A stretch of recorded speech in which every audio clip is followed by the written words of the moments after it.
Hello friends. आज की हमारी कहानी है बुजुर्गों की अहमियत। बहुत पुरानी बात है।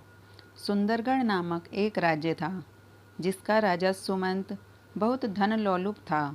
वह हमेशा यही विचार किया करता था कि किस प्रकार उसका राज्य सबसे धनवान बन सके।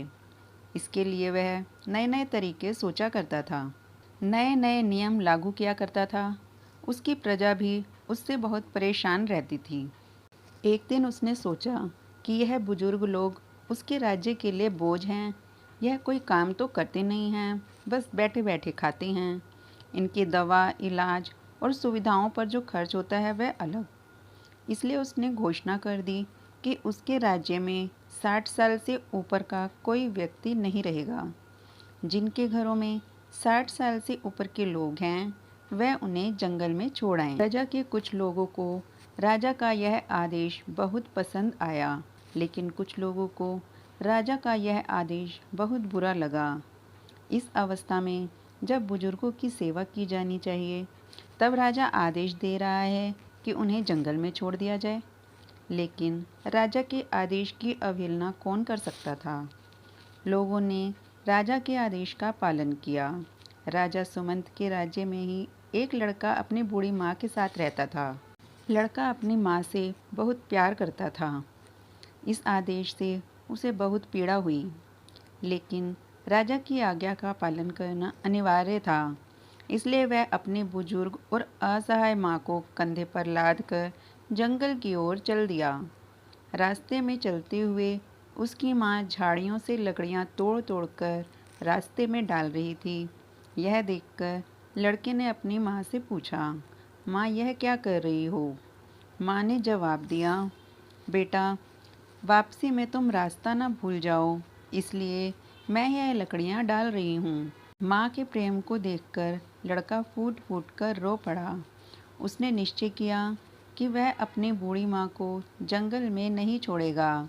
रात के अंधेरे में वह अपनी माँ को लेकर घर आ गया।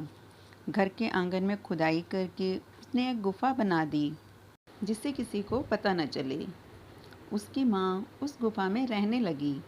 बेटा समय समय पर इस गुफा के अंदर जाकर माँ की सेवा करता।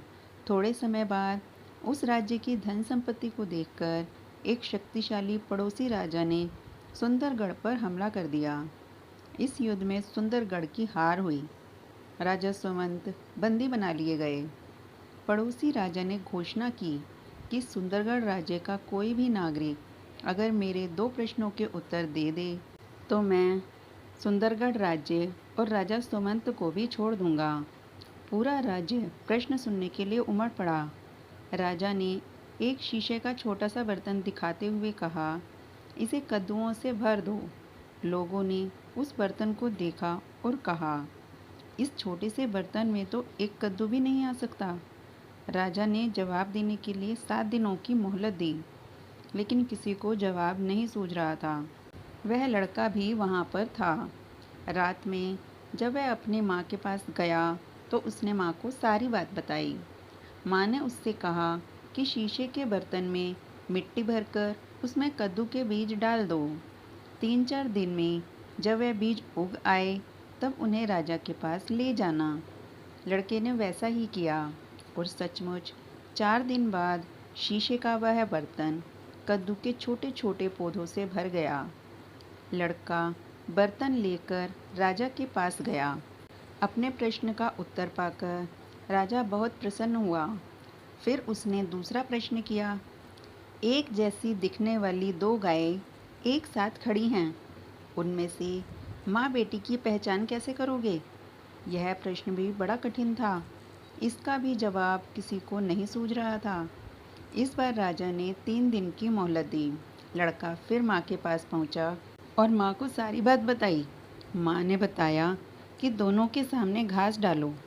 दोनों में से जो माँ होगी वह अपनी बेटी के खाने के बाद शुरू करेगी।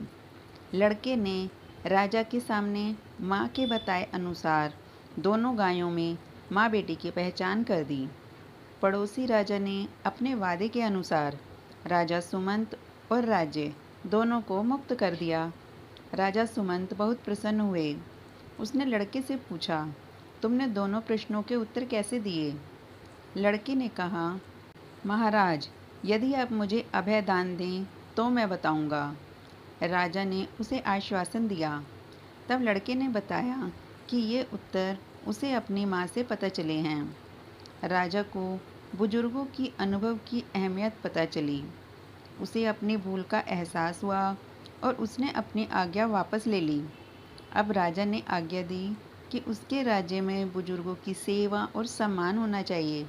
तो दोस्तों, इस कहानी से हमें यह शिक्षा मिलती है कि हमें अपने बुजुर्गों का सम्मान करना चाहिए। बुजुर्गों की छत्र छाया में बच्चों का जीवन आसान हो जाता है। जब तक बुजुर्गों की छत्र छाया बच्चों के ऊपर रहती है, उनका कोई बाल भी बांका नहीं कर सकता। जो समाज अपने बुजुर्गों का सम्मान नहीं करता, वह कभी उन्नति नहीं करता। तो आपको ये कहानी अच्छी लगी हो तो वीडियो को लाइक शेयर करें और ऐसी और कहानियाँ सुनने के लिए चैनल को सब्सक्राइब कर लें। धन्यवाद।